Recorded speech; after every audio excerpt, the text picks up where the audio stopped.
नमस्ते दोस्तों, हम जा रहे हैं गारी गीत गावा। अच्छा लगे लाइक सब्सक्राइब कमेंट बॉक्स में जरूर बताएं। अयोध्या में लागल सरकसवा फोकसवा हमारा है समधी। अयोध्या में लागल सरकसवा फोकसवा हमारा है समधी। जाओ मैं जनती ऊंचाई मोर पीबा, जाओ मैं जनती ऊंचाई मोर पीबा। आवतई बारात लवटावती, आवतई बारात लवटावती लजात घर जाता है समधी। आवते बारात लवटावती लजात घर जाता है समधी।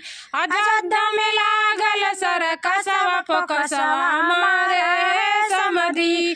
जाओ मैं जनती छोला मोर खइबा, जाओ मैं जनती छोला मोर खइबा, जाओ मैं जनती छोला मोर खइबा, जाओ मैं जनती छोला मोर खइबा।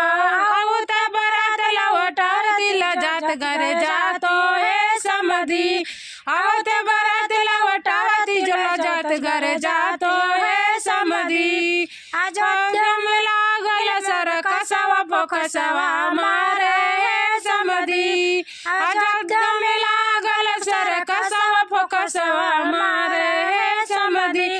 जाओ मैं जनती पूरी मोर खइबा, जाओ मैं जनती पूरी मोर खइबा। आउत बारात लवटावती लजात घर जातो है समधी। आउत बारात लवटावती लजात घर जातो है समधी। अयोध्या में लागल सरकसवा फोकसवा हमारे है समधी।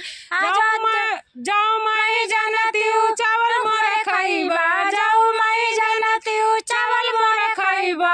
आउत बारात लवटावती लजात घर जातो है समधी। आउत बारात लवटावती लजात घर जातो है समधी। कमेंट बॉक्स में जरूर बताइएगा दोस्तों कि मेरी गारी गीत कैसी लगी।